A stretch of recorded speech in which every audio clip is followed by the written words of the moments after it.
We have so much to be proud of and so much to share with the world. Our approach has long been driven by Vasudhaiva Kutumbakam and Atithi Deva Bhava. Atmanirbharta is, of course, the mindset to deal with global turbulence. These G20 delegates, people who came, were probably in a way the most powerful influencers of our times. G20 connected India to the world and equally the world to India. Now, you all know that my job is to engage the international community and advance India's interests. I think that is the shortest description I can give you. But I do want to say that even more than diplomacy, it is actually tourism that connects any nation to the world. It actually determines our own image in their eyes. Now, we in India are paying increasing attention to the value of this connect. And in fact, Prime Minister Modi has urged us to use the 3 T's, as he calls them, tourism, trade, and technology, as the benchmark for actually assessing our foreign relationships. Now, in recent years, we have made sustained efforts to make our heritage and culture more visible to the world. Almost every year, there are Indian additions to the UNESCO World Heritage List. The most recent one was the Maratha military landscapes, and before that, the Moidams of Assam.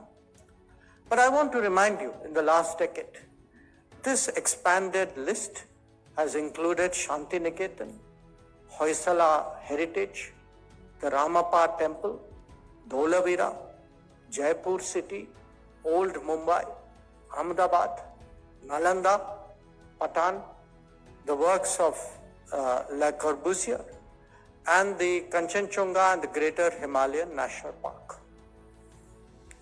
Now, you would all appreciate that the beauties of India are, of course, very much in the eyes of the beholder. And it's not just these sites, but I give you the intangible examples. The celebration of Navroz, of the performances of Gujarati Garba, Durga Puja, Kumbh Mela, yoga, and the Dhateras utensil making craft from Punjab. All these have today been listed in the intangible cultural heritage as part of what India has to offer to the world, attractions which we are very confident will generate greater tourism interest in our country. And we see that reflected in the growing number of medical tourists to India. And of course, because finally I have to plug from my ministry as well, the practice of e-visas has made visiting India so much more pleasant an experience. So you can see the messaging of India to the world is clearly stronger, but it is paralleled by also making traveling in India much easier. Our airports alone have doubled in the last decade. The railways have undergone a sea change, both in the reach and in the quality. Highways have again dramatically changed. The growth of the hospitality industry, of course, in this period is something that all of you know much better than I do. We have actually made Indian tourism even more attractive. Perhaps the most impactful endeavor which we have done in recent times was actually the manner in which India conducted the G20 presidency. Prime Minister Modi was very determined that every state of India must be given an opportunity to showcase itself before the world. As part of a strategy, conferences, the G20 conferences and events, were therefore held close to heritage sites or, naturally beautiful landscapes, and delegates were afforded opportunity for maximum cultural immersion. Every state, I'm proud to state, every state rose to the occasion. They put their best foot forward. And many delegates from the world who I often meet in conferences, including G20 conferences, they tell me that, they saw places which were completely new to them. Many of them felt that their idea, their exposure to India was dramatically changed during that period. And what I can say, because bear in mind, these G20 delegates, people who came, were probably in a way the most powerful influencers of our times. The impressions that they had, the impressions that they took back from that period in India, I can tell you it will stand us in very good stead. So it is for this reason that we say G20 connected India to the world and equally the world to India. So every experience, every interaction in this sector actually helps to enhance brand India. By doing so, you make a contribution to the promotion of cultural respect, which is so essential in international relations.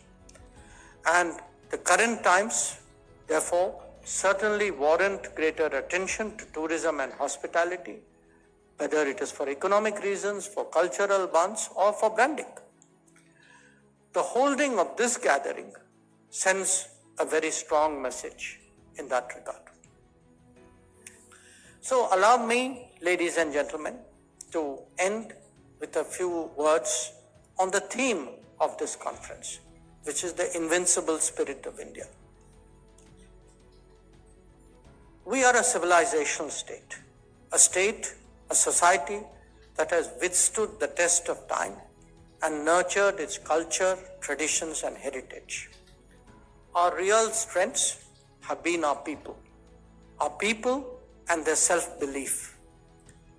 We have overcome adversities and we have addressed multiple challenges in the journey towards progress and prosperity. We have so much to be proud of and so much to share with the world. Our approach has long been driven by Vasudhaiva Kutumbakam and Atithi Devo Bhava. While we will always benefit by such openness, it is essential in times of unpredictability to stand firmly on our own feet. Atmanirbharta is, of course, the mindset to deal with global turbulence. But it is also the basis to strengthen our self-confidence, to increase our resilience, and to lay the foundation for Viksit Bharat. The tourism and hospitality industry makes a crucial contribution to these goals, and I applaud the commitment that all of you display to nation building and economic progress. So I thank you again for inviting me, and I wish you all the best in your businesses and in the many contributions that you all make. Thank you very much. Namaskar.